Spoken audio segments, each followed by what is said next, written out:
Mr. President, I'm honored to be an original co-sponsor of the bipartisan legislation to reauthorize the Violence Against Women Act. Let me thank the two leaders of that important bill, Senators Leahy and Crapo, for their work to ensure that the Senate makes renewing this important law a high priority early in this Congress.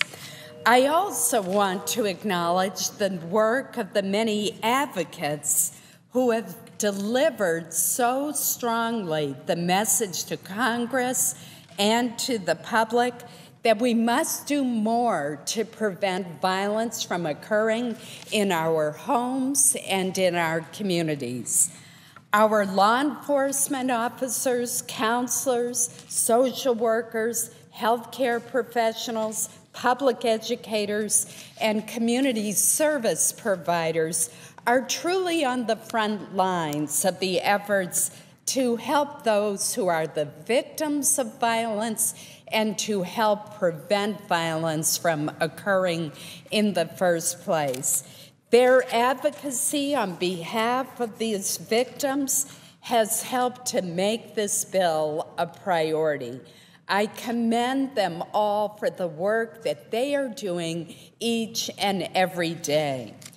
Mr. President, in my home state of Maine, we are fortunate to have a very low crime rate, but law enforcement officials tell me that the two greatest areas of concern are domestic violence and drugs.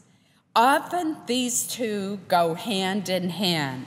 In fact, a study by the University of Southern Maine's Muskie School of Public Service in 2011 found that 65% of victims of crime in Maine believed that the offender was under the influence of drugs or alcohol at the time. Over the last decade, occurrences of domestic violence have resulted in nearly half of all homicides in my state. Nearly half, Mr. President, are the result of incidents of domestic violence. According to statistics from the Maine Department of Public Safety, there were 5,360 reported domestic assaults in the year 2011, nearly a 5% increase from the previous year. This equates to one domestic assault every hour and 38 minutes. And this is in a state with a very low crime rate. Nationally, 1 in 4 women and 1 in 7 men experience severe physical violence at the hands of an intimate partner. In addition, Maine's 10-year average is 364 rapes per year. Think about that. That is almost 1 rape per day in a state with a very low crime rate. And those are only the reported crimes. I suspect that the actual number is even higher. According to the Maine Coalition Against Sexual Assault, an estimated 13,000 Mainers will experience some form of sexual violence this year alone. Currently, rape has the lowest reporting, arrest, and prosecution rate of all violent crimes in the United States.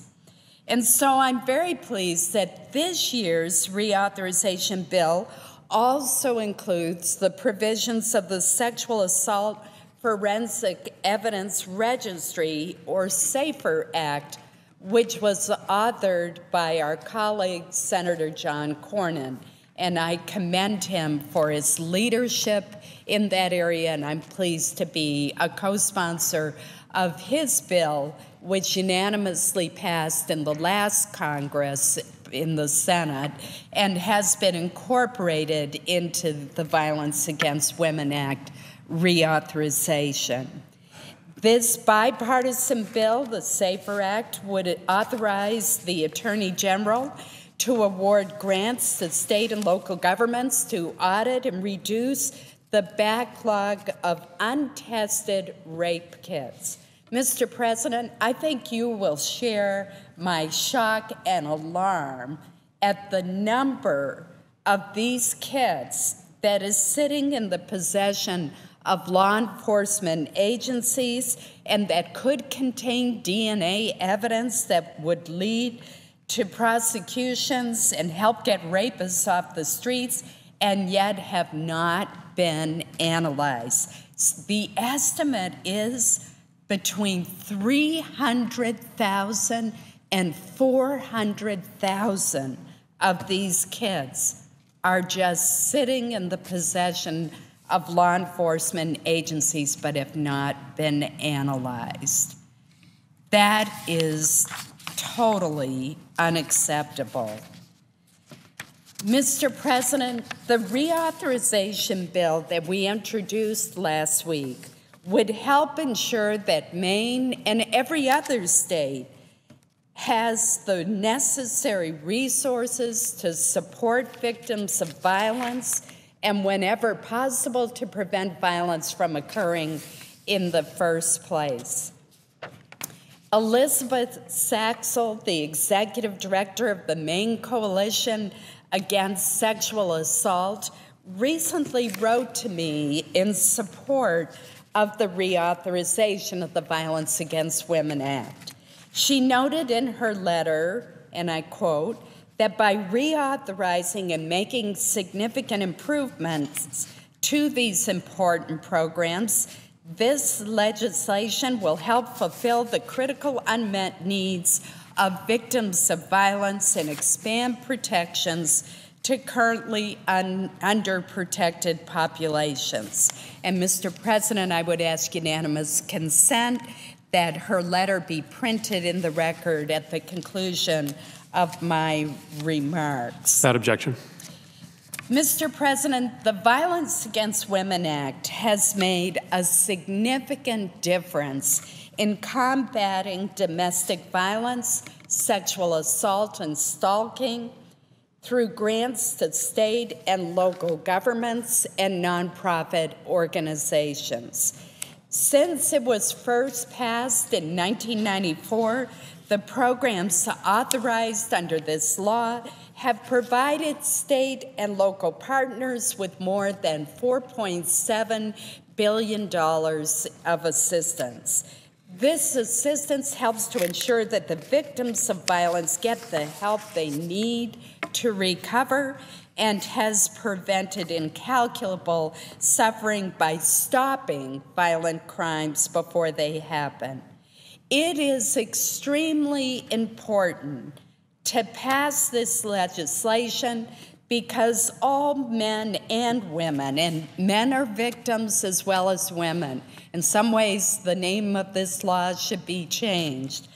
But all women and men, regardless of race, religion, sexual orientation, or disability, deserve to be safe and protected from physical violence, and that's what this reauthorization would help to do. Mr. President, finally, let me say that this is not and never should be a partisan issue.